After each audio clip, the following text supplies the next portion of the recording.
el capítulo 3, los versículos del 1 al 8. Primera de Tesalonicenses, capítulo 3, versículos del 1 al 8, y cuando lo tengas, y por favor me responde con un amén. Dice la palabra de nuestro Dios. Primera de Tesalonicenses, capítulo 3, versículos del 1 al 8.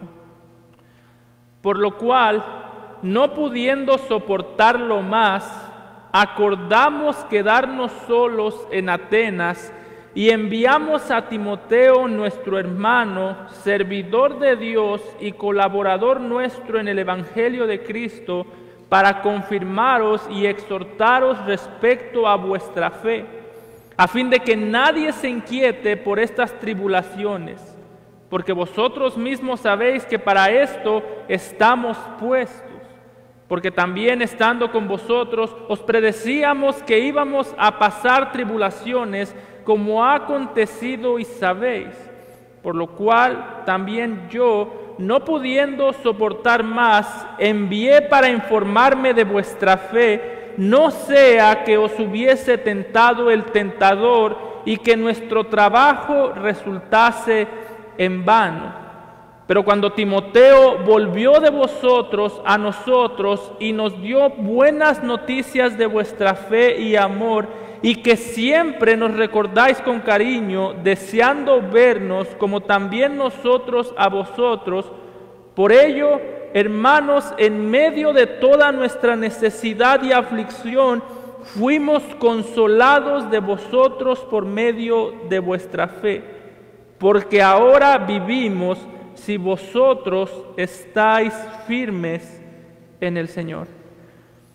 Nuestro buen Padre, te damos gracias por tu santa palabra, que es clara, que es eficaz, Señor, y que sigue siendo tan relevante para nosotros como lo fue para el apóstol Pablo en aquel tiempo y como lo ha sido para todos los cristianos que vinieron antes de nosotros, y como lo será también tu palabra eficaz, relevante para los cristianos que vendrán después de nosotros. Gracias, Padre, porque nos acercamos a ti con méritos ajenos, nos acercamos a ti sabiendo que nosotros no lo merecemos, pero Señor, te agradecemos porque Cristo sangró en aquella cruz, murió y resucitó al tercer día para que el día de hoy nosotros podamos estar aquí reunidos. Pedimos que a través de tu Santo Espíritu tú nos enseñes, tú nos capacites para entender tu palabra y que, Padre, nosotros salgamos de este lugar más conscientes de quién eres tú. Te lo pedimos, Señor, confiando en ti, en Cristo Jesús. Amén. Pueden tomar asiento, amada iglesia. Para este punto llevamos ya 2-3 semanas estudiando el tema del amor, o hemos estado estudiando la manera que Pablo amaba a la iglesia de Tesalónica. Algo que hemos visto para este momento es que Pablo y la iglesia de Tesalónica tenían una relación tan cercana los unos a los otros, y si usted recuerda, lo que estuvimos estudiando la semana pasada fue la manera que lucía o el afecto que Pablo tenía por la iglesia de Tesalónica. Podríamos decir que hemos estado estudiando el amor de Pablo hacia la iglesia de Tesalónica desde varias perspectivas. La semana pasada estuvimos viendo cómo Pablo describió su amor para con la iglesia de Tesalónica, y si tuviésemos que resumir lo que vimos la semana pasada, podríamos decir que el pasaje era un pasaje muy sentimental. ¿A qué me refiero con esto? Que Pablo ha venido describiendo su amor por la iglesia, y algo de lo que él ha enfatizado es el dolor que le causó separarse de la iglesia de Tesalónica.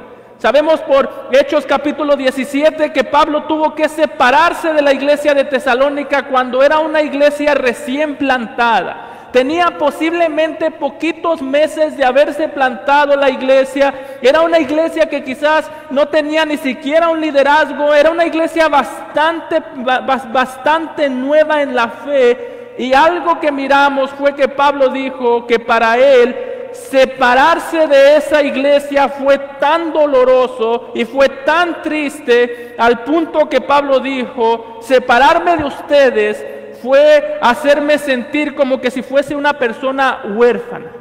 Pablo, hemos visto, como digo, que parte del amor que Pablo tenía por esta iglesia era un amor muy sentimental. Y eso es importante, hermanos, porque aunque el amor no son solamente sentimientos, el amor de Pablo en un sentido incluía sentimientos.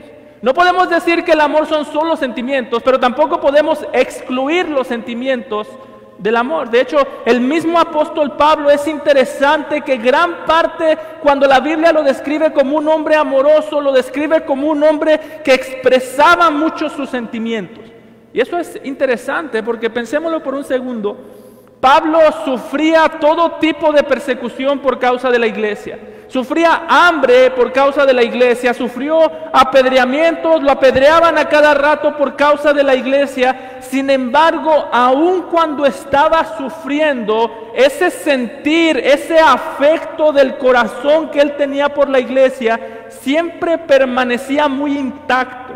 Si nosotros vemos un ejemplo de esto en lugares como 2 de Corintios 11:28, cuando el apóstol Pablo está describiendo sus sufrimientos por la causa de la iglesia, Pablo dice, he sufrido latigazos, he sufrido hambre, he sufrido frío, he sufrido traiciones, he sufrido todo esto. Y dice Pablo en 2 de Corintios 11:28, y además, aparte de todos los latigazos que me han dado, aparte de todo el sufrimiento físico, dice, además de otras cosas, lo que sobre mí se agolpa cada día, no hay un segundo que no sienta esto, dice Pablo, es la preocupación por todas las iglesias.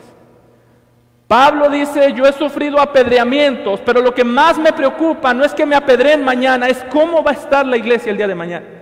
Así que el amor de Pablo, hermanos, es muy interesante porque a veces nosotros pensamos que el amor se trata solamente de hacer lo correcto. Pero Pablo nos diría, no, implica hacer lo correcto. Y es importante hacer lo correcto, pero también importa la motivación por la que hacemos lo correcto. Imagínense que a las mujeres, o les pongo este ejemplo y que yo creo que los hombres nos vamos a identificar.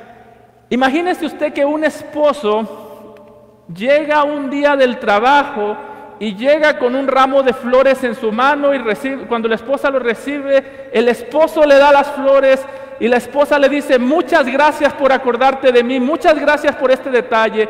Y el esposo le dice, ni te emociones, porque lo hice porque lo tengo que hacer, no porque yo quería.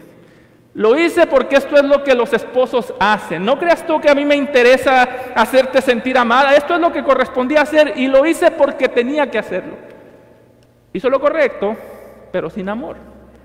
Así que hemos visto en Pablo dice, yo los amo, yo los sirvo, pero mi servicio a ustedes no es un servicio frío. Yo no hago las cosas solo porque sé que se tienen que hacer, sino porque mi corazón conoce el amor de Cristo y ese amor me motiva a amarlos con mi corazón y con mis obras. Así que ese es el amor de Pablo. Y mi hermano, la razón por la que menciono esto es porque el versículo que estudiamos la semana pasada está muy unido a lo que estudiaremos el día de hoy. La semana pasada estuvimos estudiando cómo lucía el corazón de Pablo hacia la iglesia de Tesalónica. Pablo decía, yo vivo angustiado por ustedes, vivo angustiado por saber cómo se encuentran. Dentro de mi corazón yo siento mucha aflicción por no poderlo servir. Podríamos decir que el pasaje de la semana pasada era un pasaje lleno de sentimientos. Cuando usted lo lee, hay muchos sentimientos que Pablo descarga sobre el papel en ese pasaje. El pasaje del día de hoy es un pasaje lleno de obras. ¿Por qué? Porque Pablo era un hombre que tenía sentimientos hacia la iglesia, expresaba sus sentimientos hacia la iglesia, pero también Pablo era un hombre que obraba por amor a la iglesia. Así que tenga en cuenta esas dos cosas. La semana pasada vimos en los versículos de la semana pasada estuvimos viendo el amor sentimental, por así decirlo, el afecto de Pablo por esta iglesia. Ahora vemos las obras que Pablo hace por amor a esta iglesia. Y note cómo el texto es bastante enfático en cuanto a las obras que Pablo hizo mandando a Timoteo hacia Tesalónica para que cuidase esta iglesia. Note versículo 1, por lo cual, no pudiendo soportarlo más, esa palabra soportarlo más refleja una gran urgencia de Pablo. No pudiendo soportarlo más, acordamos quedarnos solos en Atenas. Note ahora versículo 5, cómo utiliza las mismas palabras para comunicar la urgencia que Pablo tenía de mandar a Timoteo a Tesalónica a que cuidara esta iglesia, por lo cual también yo, no pudiendo soportarlo más, nuevamente esas palabras, envié a Timoteo para informarme de vuestra fe. No sea que os hubiese tentado el tentador y que nuestro trabajo resultase en vano. Pablo dice, tengo un tiempo separado de ustedes, hermano. Hace tiempo que yo no escucho noticias o no escuchaba noticias de ustedes, y eso era algo que yo ya no podía soportar. Ya no podía yo soportar el peso que tenía en mi corazón de no saber nada sobre sus vidas. No sé si alguna vez usted ha tenido personas familiares que viajan de un país a otro, y cuando van viajando se pierde la conexión más de lo que uno esperaría. Si dice, voy a viajar de aquí a México y te llamo mañana y no me llama, usted empieza a sentir una angustia. Dice, ¿qué le pasó a esta persona? ¿Por qué no me llama? Hay una angustia que se siente por la impotencia de no poder servir a los seres amados. Y Pablo dice, yo no podía soportar más esa angustia. Yo sentía que me estaba muriendo de no poder soportar esa angustia. Sin embargo, note que el énfasis de este pasaje está en lo que Pablo hizo con la angustia. Esto es importante mencionarlo, porque muchas veces como cristianos nosotros podemos angustiarnos por otros cristianos, genuinamente interesarnos por la vida de otros cristianos. Como cristiano yo puedo preocuparme por la fe de mis hermanos, puedo preocuparme cuando siento que se están desviando y no hacer absolutamente nada. Aquí vemos, Pablo decía, yo me siento angustiado, yo estoy angustiado por no saber cómo están ustedes. Sin embargo, mi angustia no me lleva a paralizarme, sino que mi angustia me llevó a obrar para servirlos. Hay una gran diferencia. Yo no dudo que existan muchas veces que nosotros, hermanos, genuinamente nos sentimos tristes por algunos hermanos. Cuando vemos a un hermano desviarse, inclusive podemos sacar de nuestras bocas la palabra, qué triste cómo se ve la vida de este hermano. Qué triste que este hermano está tan decaído en la fe. Qué triste que ha caído en una tibieza espiritual. Pero de la tristeza no pasamos. Hay un sentido en el que Pablo decía, cuando Pablo habla aquí está comunicando ansiedad, pero no sé si usted ha conocido esas personas que viven ansiosas pero sentadas. Yo tenía un compañero en la escuela, ojalá y no vea esto, pero era chistoso porque él siempre decía, estoy bien preocupado porque capaz no voy a poder entregar la tarea a tiempo. Estoy bien preocupado porque no voy a poder entregar la tarea a tiempo, pero su preocupación la expresaba sentado. Decía, tengo una preocupación tan grande. A veces así nosotros vivimos con nuestros hermanos. Estoy tan preocupado por la iglesia mientras estoy sentado.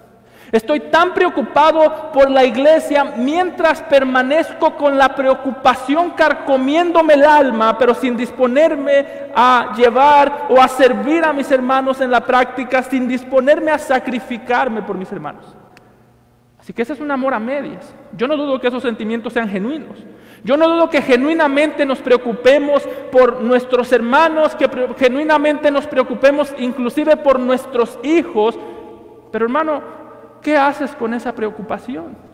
La preocupación por sí sola no le sirve a nadie, no te sirve ni siquiera a ti. Y aquí no estoy hablando de volvernos solamente positivos, lo que estoy hablando es que el amor genuino sí invierte o sí incluye mucho sentir de, a veces inclusive, dolor en el alma por ver la condición de las personas que nos rodean. Pero ese amor también debe llevarnos al sacrificio. Note cómo lo dice Pablo en el versículo 1. Acordamos, por no poder soportarlo más, dice Pablo, yo estaba tan desesperado que acordamos quedarnos solos.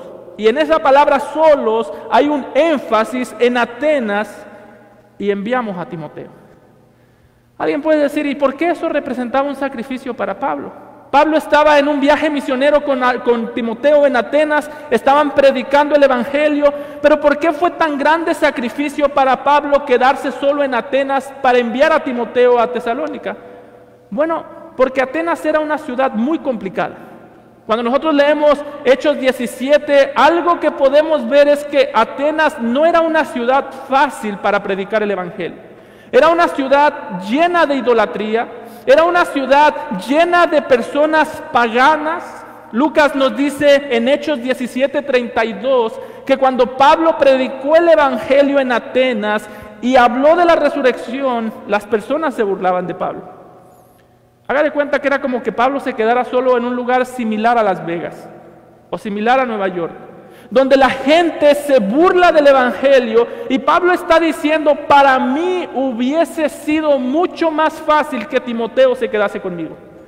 Pablo dice en Filipenses que cuando pensaba en Timoteo, dice, yo a ninguno otro tengo como Timoteo. Timoteo es el más fiel de todos los hermanos con los que yo ando. Es el hermano que más me apoya, es el hermano que más me ayuda, es el hermano con el que más he trabajado. Así que para Pablo despegarse de Timoteo era un gran dolor. Era quedarse solo, sufrir solo. Era quedarse a aguantar los desprecios él solo. Y de hecho, si puede, esta noche vaya a leer Hechos 17, la última parte sobre todo, y ahí podemos ver a un Pablo muy desanimado. Pablo se encontraba desanimado. Pablo necesitaba que alguien estuviese con él. Pero ¿por qué mandó a Timoteo a Tesalónica cuando él lo necesitaba con él? Porque como Pablo dijo en 1 Corintios 13:4, el amor es sufrido. El amor siempre se expresará a través del sufrimiento. Pablo pudo haber dicho, ¿saben qué, tesalonicenses? Estoy bien preocupado por ustedes, pero mejor me quedo preocupado y no solo. Pablo pudo haber dicho, mejor me preocupo, pero que Timoteo se quede conmigo, porque mejor si se va me voy a quedar solo y entonces voy a estar preocupado y deprimido. Cuando Timoteo se fue, Pablo ya no solamente estaba preocupado por Tesalónica, sino también por Timoteo, también por él mismo, porque estaba solo. Sin embargo, hermanos, lo que aquí el Pablo nos muestra es que el amor siempre lleva o siempre incluye un sacrificio que me va a llevar a experimentar sufrimiento para poder servir el alma de mis hermanos. En ese sentido, amar nunca es fácil. A veces nosotros decimos, hay gente que es fácil de amar y hay gente que es difícil de amar. Mentira. Hay gente que me cae bien, hay gente que me cae mal, pero cuando se trata de servir, de amar, nunca será fácil amar porque siempre implica sufrimientos. Siempre. Dios mismo es un ejemplo de este tipo de amor. Dios mismo cuando es un ejemplo de que el amor siempre implica sufrimiento. ¿Qué nos dice Pablo en lugares como Romanos capítulo 5 versículo 8? Mas Dios muestra su amor para con nosotros en que siendo aún pecadores, Cristo murió por nosotros. ¿Qué precio tuvo que pagar Dios por amarnos? La muerte de su Hijo. ¿Qué precio tuvo que pagar Cristo por amarnos? Su propia muerte, su propia sangre. Así que hermanos, amar nunca será fácil, nunca. Siempre implica sufrimiento, siempre implica sacrificar mi vida, sacrificar mi comodidad, sacrificar mi bienestar para servir la vida espiritual de otros. Así que, si tú quieres aprender a amar, tienes que aprender a sufrir. Si tú quieres aprender a amar, tienes que aprender a sufrir y tenemos que limpiarnos la mente de esa idea de que hay personas fáciles de amar, porque no, hay veces que nosotros hacemos lo que es fácil para las personas. Hay veces que yo sirvo a los que me caen bien porque me caen bien, pero en el momento que a esos que me caen bien los tengo que servir de una manera sacrificial, yo ya no los quiero servir. El amor es sufrido, dice Pablo. El amor implica entregar y derramar mi vida por otros. Por eso, hermano, tú quieres amar a tu iglesia, vas a sufrir. Tú quieres servir a tu iglesia, vas a sufrir. Va a implicar noches sin poder dormir, noches en las que en vez de estar tranquilo en tu casa, vas a tener que salir de tu casa en contra de tu voluntad para servir a tus hermanos. A veces tenemos una idea errónea de lo que es el amor, algo romántico, en lo que yo sirvo a la gente y siempre hay en mí una disposición de corazón para servir a la gente. Hermano, a veces servir a la gente, amar a la gente, es ir en contra del propio corazón, que a veces yo no tengo ganas. Si yo le hablo a usted a las 3 de la mañana y le digo, hermano, estoy en el hospital, usted no va a saltar de la cama. Pastor, voy para el hospital. O capaz me dice, pastor, voy para el hospital. Y luego, tengo que ir para el hospital. No es natural. No es natural querer molestarnos, incomodarnos por otros. Y Pablo sabía eso. Por eso Pablo dice, después de considerarlo, nos quedamos solos y sacrifiqué a una persona que era muy amada. Yo no quería que se fuese, yo quería que se quedase conmigo, pero hermanos, les está diciendo Pablo, su fe es tan importante para mí que yo prefiero incomodarme yo a que se pierdan ustedes. Por eso note cómo lo dice en el versículo 5, lo mandé, dice, para informarme de vuestra fe. No sea que os hubiese tentado el tentador y que nuestro trabajo resultase en vano. Pablo dice, tengo que poner en una balanza, ¿qué es más importante para mí? ¿Que Timoteo se quede conmigo o cuidar su vida espiritual? Y Pablo dijo, cuidar su vida espiritual. Cuidar su vida espiritual, aunque eso implique quedarme solo, aunque eso implique sufrir. Así que a veces nosotros, hermanos, tenemos que poner en una balanza, ¿qué es más importante para mí? ¿Mi tranquilidad, mi comodidad o el alma de mis hermanos?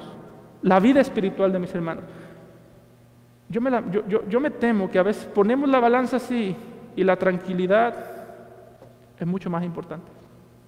Por eso todos decimos que tenemos límites hasta dónde podemos servir. ¿Cuántas veces no nos hemos jactado de que yo voy a servirte, pero hay un límite? Cuando llegues a ese límite, ahí empieza el amor. El amor a veces me lleva a ir más allá de los límites, más allá, a tener paciencia más allá de la que a mi carne le gusta, a estar dispuesto a sufrir más allá de lo que mi carne quiere sufrir. El amor implica decir, si Cristo murió por las almas, si Cristo sangró por las almas de mis hermanos, yo lo menos que puedo hacer es derramar lágrimas por esas almas. Eso es amor, hermano. Es amar, es sufrir por el alma de mis hermanos. Amar es sufrir por la vida espiritual de mis hermanos. Pablo dice, yo tenía memoria del miedo, de que el tentador los hubiese tentado y hubiesen renunciado a la fe. El evangelio no hubiese impactado sus vidas de verdad. Pablo aquí no está diciendo que tenía temor de que hubiesen perdido su salvación. En eso quiero ser claro. Pablo está diciendo, tenía temor, yo pasé tan poco tiempo con ustedes, que mi temor era que su fe no hubiese sido auténtica y que la persecución los hubiese hecho huir del cristianismo, odiar el cristianismo. Y por eso Pablo dice, yo sufrí por su fe. En este sentido, hermanos, Pablo está actuando de la misma manera que actuaban los profetas del Antiguo Testamento. Si usted recuerda en lugares como Primera de Samuel, capítulo 12, versículo 23, cuando Samuel estaba delante del pueblo de Dios, Samuel hablando con Israel, con los israelitas, les dijo, así que lejos sea de mí. Y note las palabras del profeta, hermano, póngale mucha atención a las palabras de este profeta. Así que lejos sea de mí que peque yo contra Jehová, cesando o dejando de rogar por vosotros, antes os instruiré en el camino bueno y recto. Dice el profeta, si yo dejo de orar por ustedes, si yo dejo de enseñarle la palabra a ustedes, si yo dejo de cuidar sus almas, si yo dejo de cuidar la manera en la que ustedes caminan, estaría pecando horriblemente contra Jehová. Y dice el profeta, lejos sea de mí. Bueno, ¿qué tan comprometido tengo que estar yo con el alma de mis hermanos? Voltea a ver a tus hermanos aquí. ¿Qué tan comprometido tienes que estar tú con la persona que está sentada a un lado tuya? ¿Qué tan comprometido tienes que estar con la persona que esté sentada delante de ti, atrás de ti, con todos los que estamos en este edificio? ¿Qué tan comprometido tengo que estar yo contigo y tú conmigo? Como el profeta dijo, lejos sea de mí que peque yo contra Jehová, dejando de rogar por vosotros. Cada vez que yo pienso en mis hermanos, el solo hecho de no orar, de no clamar al Señor por el alma de mis hermanos, debería hacerme sentir a mí, estoy pecando contra Jehová. No me importa un alma por la que Cristo murió. Así que mi pregunta para ti es, ¿qué tan comprometido estás con las almas que te rodean? ¿Cuándo fue la última vez que clamamos por nuestros hermanos? ¿Cuándo fue la última vez que dijimos, como el profeta, lejos sea de mí, que peque yo contra Jehová, dejando de rogar, dejando de clamar, siendo indiferente a las necesidades espirituales de mis hermanos? ¿Cuándo fue la última vez? Porque eso también refleja mucho dónde está nuestro corazón. Como cristianos tenemos que apreciar y dar gracias a Dios porque nos ha dado a conocer su Hijo, porque nos dio la fe para creer en Cristo. Debemos dar gracias a Dios porque pudimos creer en su Hijo, porque nos lo dio a conocer. Y debemos valorar la fe, nuestra fe en Cristo. Debemos dar gracias a Dios por eso, pero también debemos valorar la fe de nuestros hermanos. Y es lo que Pablo está haciendo. Pablo dice, yo valoraba su fe tanto que preferí quedarme solo. Preferí incomodarme por ustedes. Por eso la pregunta vuelve. ¿Cuándo fue la última vez que tuvimos ese interés unos por otros? No, va a decir alguien, pastor, pero no se confunda, pastor, que para eso lo tenemos a usted. Hermano, para eso el Señor te salvó. Timoteo le pudo haber dicho a Pablo, hey Pablo, no te me confundas, tú ve, ¿por qué me mandas a mí? Ve tú eres el apóstol, tú eres el encargado, tú plantaste la iglesia, tú eres el que predicó el evangelio, esas personas te conocen a ti, no a mí, te aprecian más a ti que a mí. Pero Timoteo dijo, no, yo también soy responsable de esas almas. Así que aquí yo soy responsable de instruir, yo soy responsable de alimentar, yo soy responsable de predicar y eso nadie me puede quitar esa responsabilidad. Tú eres responsable de utilizar lo que escuchas para alimentar y cuidar a tus hermanos. Pablo decidió incomodarse porque amaba mucho esta iglesia, amaba mucho a sus hermanos. A veces, hermano, te vas a tener que incomodar. Es triste cuando nosotros podemos ver a una familia, a un cristiano desviándose, a un cristiano, como decimos, en frialdad espiritual. Es triste cuando lo podemos ver de esa manera. ¿Sabes qué es mucho más triste? Cuando lo vemos y no tenemos la mínima intención de hacer algo para servir a ese hermano. Por alguna razón nosotros somos buenos para identificar problemas, todos nosotros. A mí me es muy fácil identificar problemas.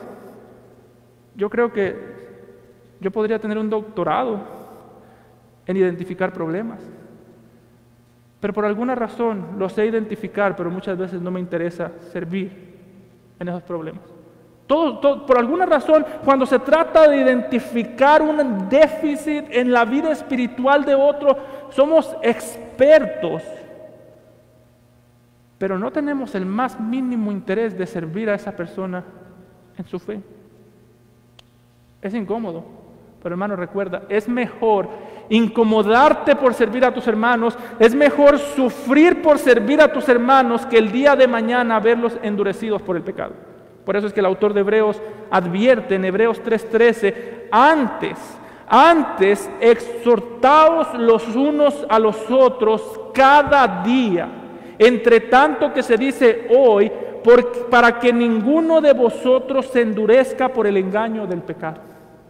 Dice el autor de Hebreos, cuando veas a tus hermanos, exhórtalos. ¿Cuántas veces? Todos los días, cada día exhórtalos, anímalos. ¿Por qué? Porque en gran parte tus exhortaciones pueden hacer que ese hermano no se endurezca por el pecado. Es mejor exhortarlos, incomodarme, hacerlo cuando no tengo ganas, antes que verlos endurecidos por el pecado. Así que si nosotros somos buenos para ver el problema, para ver la debilidad en la fe de nuestros hermanos, si nosotros podemos ver que de alguna manera algún hermano está, como decimos, enfriándose en la fe, pero no tenemos interés de exhortarlo, es como decirle, mira, endurécete, sé engañado por el pecado, pero a mí déjame tranquilo. Es el problema. ¿Qué estoy diciendo? Endurécete. Que el pecado te engañe, pero ¿sabes qué? De aquí para allá, yo aquí quiero estar tranquilo. Hermano, tengamos cuidado. Porque es feo. Déjeme se lo digo otra vez para que nos quede en la mente. Es feo saber que existen hermanos endurecidos por el pecado. Es mucho más feo saber que no hicimos nada para cuidarlos del pecado. Va a costar, vamos a sufrir, nos vamos a desesperar, vamos a necesitar paciencia, pero hermanos, eso es a lo que la Biblia nos ha llamado.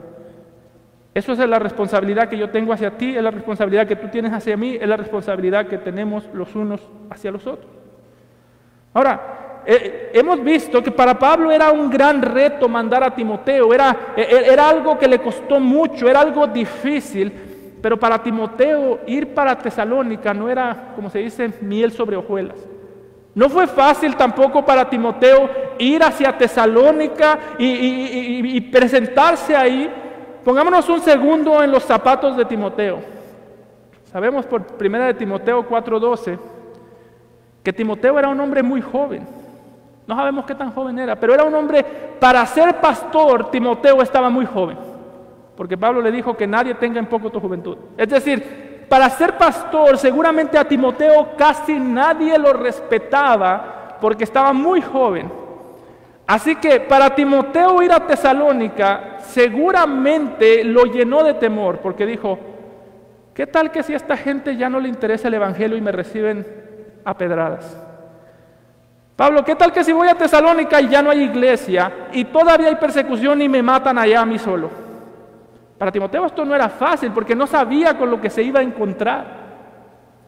Le pasaba como cuando usted se va a la tienda, hermano, y deja a sus hijos solos en la casa y al regresar a sus hijos chiquitos dice, a ver si todavía encuentro la casa. No la habrán quemado estos con lo travieso que son. Eso le pasaba a Timoteo, pero en el ámbito espiritual. A ver si todavía encontramos esa casa. A ver si todavía encuentro esa iglesia. Pablo, y si voy y no hay nada, y si voy y lo que encuentro es la muerte, Pablo. Y Pablo seguramente le dijo, Timoteo, las almas son importantes y cuestan la vida. Así que si vas y te matan, Timoteo, muere confiando en Cristo. Recordemos que en Tesalónica había persecución, en Tesalónica había sufrimiento, así que Pablo le está diciendo a Timoteo, Timoteo, yo tampoco quiero que vayas, yo no quiero que tú mueras, yo no quiero quedarme solo, pero Timoteo, recuerda, las almas son valiosas. Y si Cristo murió por las almas, nosotros también debemos estar dispuestos a morir por nuestros hermanos. Por eso dice Juan que no hay amor más grande que saber que Cristo dio la vida por nosotros y dice, nosotros también debemos entregar la vida por nuestros hermanos. Ahora, note con qué misión es enviado Timoteo, versículos 2 y 3. Y enviamos a Timoteo, nuestro hermano, servidor de Dios y colaborador nuestro en el Evangelio de Cristo, para confirmaros y exhortaros respecto a vuestra fe, a fin de que nadie se inquiete por estas tribulaciones, porque vosotros mismos sabéis que para esto estamos puestos. Si a mí Pablo me hubiese dicho, hay un ministerio en Tesalónica en el que puedes servir, están sufriendo, los están matando y te voy a mandar a exhortarlos, yo le hubiese dicho, Pablo, ¿no tienes algo más sencillo? Porque esto no se ve muy alentador. No tengo ganas yo de ir a que me maten, no tengo ganas de ir a sufrir, pero note que la misión principal de Timoteo era cuidar a estos hermanos en medio del sufrimiento. ¿Por qué le preocupaba tanto a Pablo que la iglesia estaba sufriendo? Bueno, pensemos en la parábola del sembrador un segundo. En Mateo 8:21, Jesús, cuando habla de la palabra del sembrador, dice que muchos abandonan la fe por causa del sufrimiento. Muchos, cuando ven que la fe les trae sufrimiento, dicen, ¿sabes qué? Yo tenía una vida más tranquila antes de ser cristiano, y se van al mundo. Antes de yo identificarme con la iglesia, yo tenía una vida más tranquila. Mi familia me quería más. Había menos problemas, no tenía tantos problemas en mi vida, y dice, se van al mundo. Y Pablo dice en el versículo 4, recuérdales que nosotros les dijimos desde el principio que el cristianismo era así. Pablo dice, nosotros no llegamos a Tesalónica diciendo que Jesús te iba a librar de todos tus problemas. No llegamos a Tesalónica predicando un evangelio en el que tú ya no ibas a sufrir más en este mundo. Nosotros llegamos a Tesalónica y desde el principio nosotros predicábamos y anunciábamos que el cristianismo es vida, que Cristo da vida, pero que esa vida también produce sufrimientos para nosotros. Predicábamos que el cristianismo nos da paz para con Dios, pero hace que el mundo se venga en guerra contra nosotros. Pablo mismo decía en Hechos 14:22, es necesario, y note la palabra que utiliza Pablo, es necesario que a través de muchas tribulaciones entremos en el reino de Dios. El cristianismo, creer en Cristo, hermano, si tú has creído en Cristo, Dios te lleva caminando hacia la gloria. ¿Puedes estar seguro de eso? Si tú has creído en Cristo, si tú eres un cristiano que ha creído en Cristo, Dios te lleva caminando hacia la gloria. Cada día que pasa es un día menos para estar con Cristo. Ayer me faltaban más días para estar con Cristo, hoy gracias a Dios ya faltan menos. Y mañana faltarán menos. Cada día estamos más cerca de ver a Cristo cara a cara, estamos caminando hacia la gloria, la fe nos garantiza que estaremos con Cristo por la eternidad, pero hermano, el camino hacia la gloria está pavimentado por sufrimiento. Es lo que dice Pablo. Estás caminando hacia la gloria, pero el pavimento que pisas, el camino que pisas, está lleno de sufrimientos y espinas. Así fue para Cristo. Cristo tuvo que pasar por la cruz antes de volver a sentarse en su trono. Nosotros tenemos que pasar, sufrir, pasar persecución, pasar todo tipo de sufrimiento. Así que no caigamos en el error de pensar o culpar a Dios o culpar al cristianismo cuando hay sufrimiento, porque el cristianismo dice, vas a sufrir. Por eso decía C.S. Lewis, que si tú quieres una religión tranquila, una religión que no te traiga problemas, no te recomiendo el cristianismo. Y por eso Jesús, cuando hablaba con otros que querían ser sus discípulos, Jesús les advertía, está seguro, porque las zorras tienen donde dormir, los pájaros tienen nidos, yo duermo donde me agarra la noche. Yo no te voy a garantizar casa en este lugar, yo no te garantizo tranquilidad en este mundo. Jesús no nos garantiza nada de eso, en su gracia nos da mucho de eso, pero eso no es garantía. Jesús dice, yo te garantizo que estarás conmigo todos los días, por la eternidad. Si eso no es suficiente, mejor ni me sigas, les decía Jesús. Y Pablo le dice, mando a Timoteo para que les recuerde. Timoteo, recuérdales que para esto somos puestos. Que el sufrimiento, no vayas con mentiras, Timoteo. No les digas, ya va a pasar el sufrimiento. No, Timoteo, recuérdales que el sufrimiento es parte de la vida cristiana.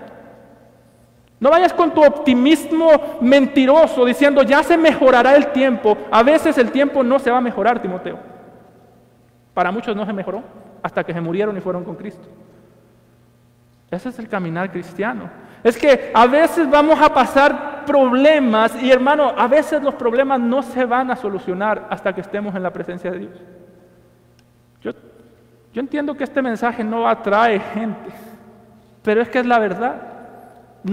¿Para qué nos sirve engañarnos diciendo que la vida en cristianismo es color de rosa? Y no me malentienda, hay mucho gozo en el cristianismo, pero de alguna manera la meta en este lado de la eternidad es que nosotros aprendamos a vivir el gozo aún cuando hay sufrimiento. Para el cristianismo gozo no es igual a no problemas. Para el cristianismo es gozo igual a estar contento, a estar agradecido en medio de los problemas. A eso lo mandó Pablo a Timoteo. Así que note la misión de Timoteo. La misión de Timoteo no era decirle a la iglesia, ya se mejorará el tiempo. La misión de Timoteo tampoco era quitarle el sufrimiento a la iglesia. Pablo no le dijo, ve y aliviales, quítales el sufrimiento. En la vida cristiana, hermano, tú no le puedes quitar el sufrimiento a nadie. Tú no puedes hacer que la gente deje de sufrir. Tú no puedes evitar que tus hijos sufran por el evangelio. Tú no puedes evitar que tus hermanos sufran por el evangelio. Y déjame decirte que la gente tampoco puede evitar que tú sufras. El sufrimiento puede ser peligroso porque a veces decimos, ¿por qué nadie me quita este sufrimiento? Porque nadie puede. Nadie te lo puede quitar. Dios es el que pavimenta el camino y Dios es el que pone sufrimiento en el camino y nadie puede quitar lo que Dios puso ahí. Dios es soberano aún sobre el sufrimiento y Él utiliza el sufrimiento para moldearnos a la imagen de Cristo. Nadie puede quitarte el sufrimiento, tú no le puedes quitar el sufrimiento a nadie, pero sí podemos servir a la gente en medio del sufrimiento. Y para eso lo manda Pablo a Tesalónica. Por eso le dice, Timoteo es nuestro hermano. Y nota cómo dice la Biblia de las Américas, que es colaborador de Dios. La palabra colaborador es muy similar a la palabra socio. Pablo está diciendo, mando a Timoteo para que los consuele, y él es el colaborador de Dios. ¿Por qué? Porque Pablo sabe que el sufrimiento, solamente Dios puede traernos consuelo en el sufrimiento. Solamente Dios te puede consolar verdaderamente en el sufrimiento. Por eso dice Pablo que la paz sobrepasa todo entendimiento, porque es Dios el que la da. Pero Timoteo era el colaborador, porque Dios utiliza a Timoteo para comunicar su paz. Tú no puedes quitarle el sufrimiento a la gente. Pero si tú hablas la palabra de Dios en medio del sufrimiento, si tú utilizas y vives con la sabiduría de Dios, aquí también quiero ser cuidadoso, porque consolar a alguien que sufre no es decirle la teología correcta solamente. Es tener un corazón correcto, compasivo, paciente, un corazón en el que tienes que aguantar mucho tiempo de ver a esa persona sentir que sufre sin esperanza. Es tener un corazón compasivo y confirmarla y exhortarla conforme a la palabra. Ahí tú puedes estar seguro que Dios te está utilizando para traer consuelo a su iglesia. Así que cuando veas sufrimiento, tú no pienses cómo le puedo quitar el sufrimiento a esta persona. Muchas veces no puedes. A veces sí. La persona está sufriendo por alguna necesidad física. Podemos suplirla, pero hay muchas veces la pérdida de un ser querido, la tristeza de una enfermedad, la tristeza de persecución, la tristeza de haber perdido un empleo por causa de la fe. Tú no puedes evitar eso. Pero a medida que Timoteo confirmaba y exhortaba conforme a la palabra de Dios, las palabras de Timoteo se convertían en las palabras de Dios. No sé si alcanzas a notar, hermano, que de este lado de la eternidad, la iglesia está rodeada de sufrimiento. Para donde voltees, hay sufrimiento. ¿Cómo fue que la iglesia vino a existir? Cristo sufrió para que la iglesia viniese a existir. ¿Cómo fue que la iglesia llegó a existir? Cristo tuvo que sufrir por ella. ¿Cómo es que la iglesia madura? Nosotros tenemos que sufrir. Por eso Pablo decía en Colosenses 1:24, ahora me gozo por lo que padezco en mi carne por vosotros. Y Pablo decía, y cumplo en mi carne lo que falta en las aflicciones de Cristo por la iglesia. Una pregunta. Pablo dice que él cumplía en su carne lo que le faltó a las aflicciones de Cristo. En Colosenses 1:24 dice, cumplo en mi carne lo que falta de las aflicciones de Cristo por su cuerpo que es la iglesia. ¿Qué le faltó a las aflicciones de Cristo? ¿No sufrió Cristo suficiente por la iglesia? Sí. Cristo sufrió para comprar la iglesia. Cristo sufrió para que los pecados de la iglesia fuesen comprados, fuesen pagados, fuesen librados, fuesen perdonados. Tú y yo sufrimos para que la iglesia madure en esa salvación. Tú y yo sufrimos para que la iglesia disfrute de esa salvación. Así que recuerda esto. La iglesia está llena de sufrimiento. Alguien decía lo decía acerca de los pastores, pero aplica a todos los cristianos. Decía que el pastor tiene que ser un hombre con heridas, porque predica a un Salvador con heridas y se lo predica a una iglesia con heridas. El pastor tiene que tener heridas, tiene que ser un hombre sufrido, porque la gente que está sentada en las sillas ha sufrido y porque predica a un Salvador que sufrió. De este lado de la eternidad no podemos huir del sufrimiento. Pablo envió a Timoteo y le dijo: Timoteo, quizás vas a sufrir, pero ve y enseña, ve y cuida esta iglesia. Ama esta iglesia, Timoteo. Exhórtalos, recuérdales que para esto estamos puestos. Este pasaje trae una carga emocional tan fuerte, hermano, que nos muestra el sufrimiento que trae el amor. Pero también trae un gran descanso. A partir del versículo 6, el tono de la carta cambia completamente. En los versículos del 1 al 5 vemos a un Pablo afligido, a un Pablo cargado, a un Pablo que dice: yo ya no soporto más la situación, ya no soporto más lo que está pasando, a un Pablo triste, desanimado, podría decirse, de quedarse solo. En los versículos del 6 al 8 vemos al mismo Pablo, pero con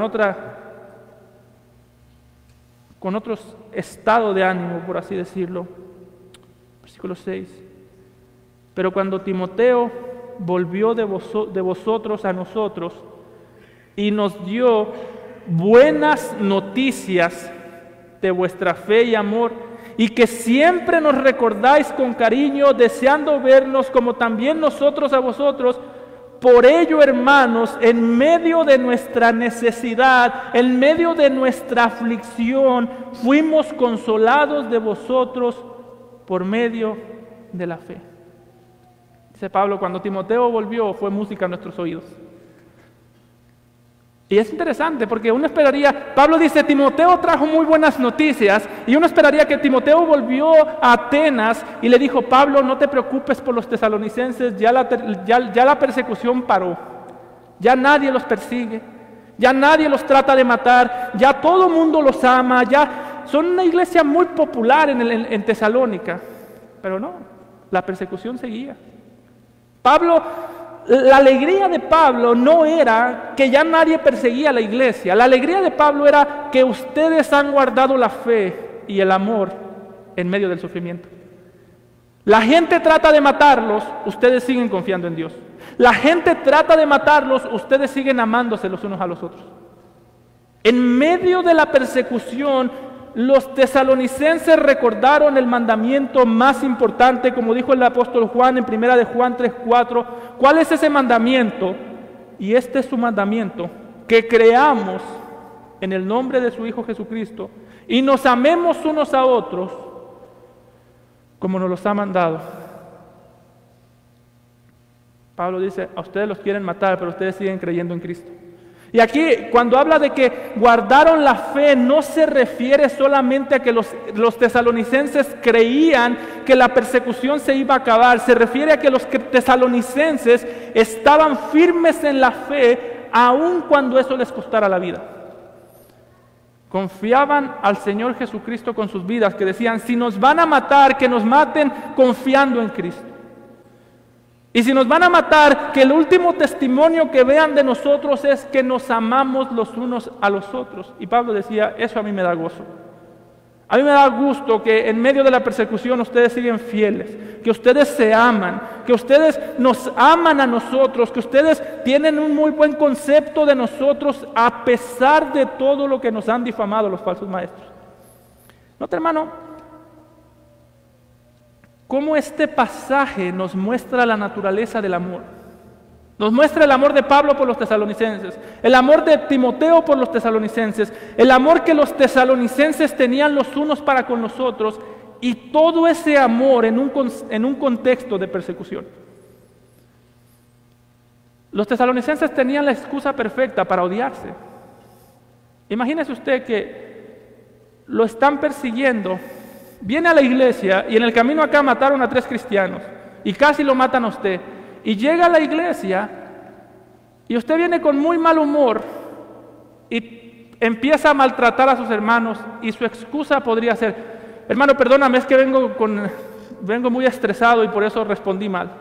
¿Cuántas veces nosotros no usamos una excusa barata de decir, la razón por la que a veces respondo mal es porque tuve un mal día? Hermano, los tesalonicenses tenían un mal día todos los días. O cuántas veces no decimos, yo iba a la iglesia con muy buena actitud, con la convicción de no pelear con nadie, pero apenas le vi la cara a ese hermano, ya.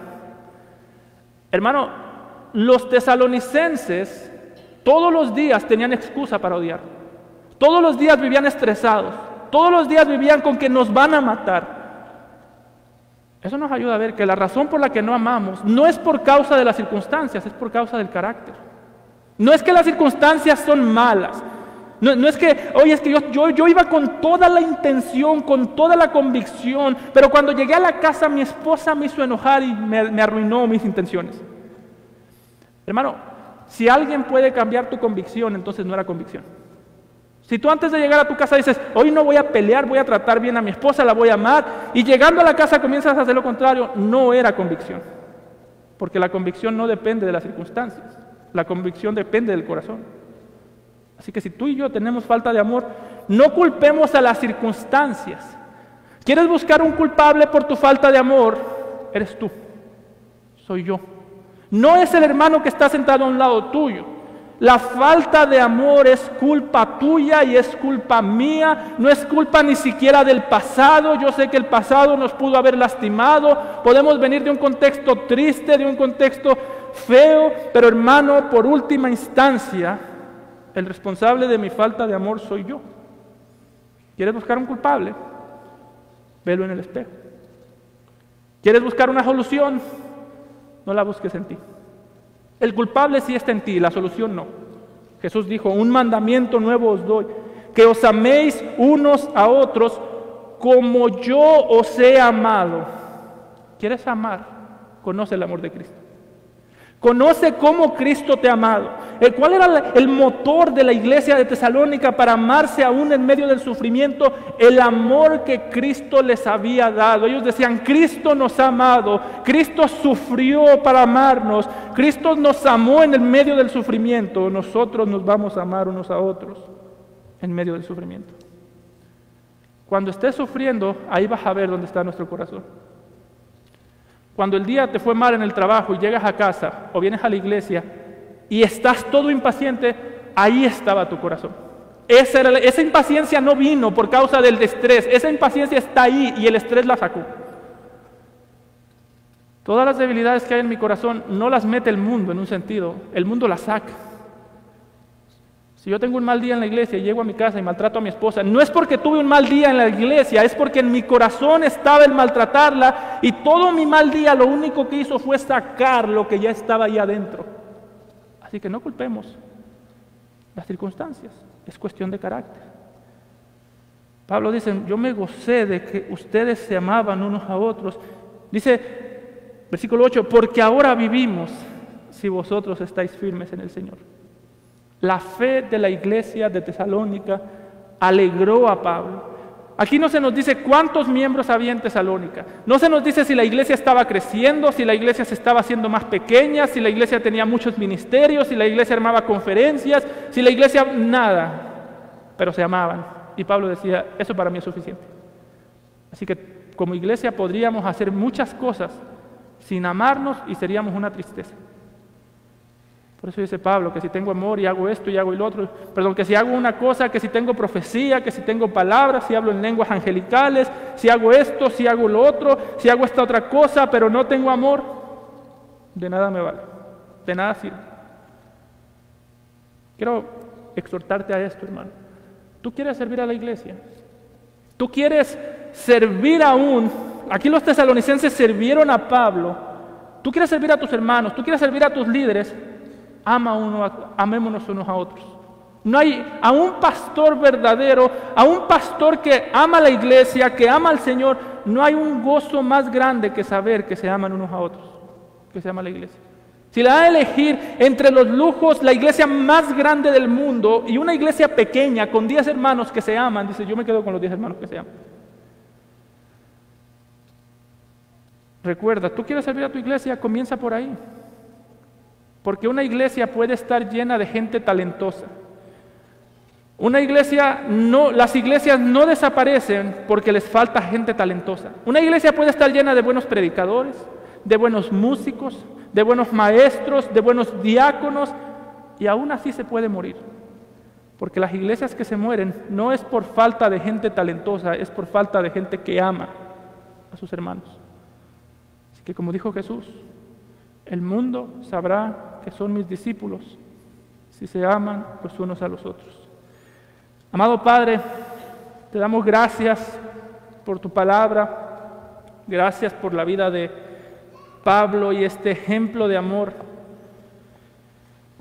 Ayúdanos, Padre, a crecer en amor los unos con los otros, a que cuando venga la aflicción, el sufrimiento, nuestra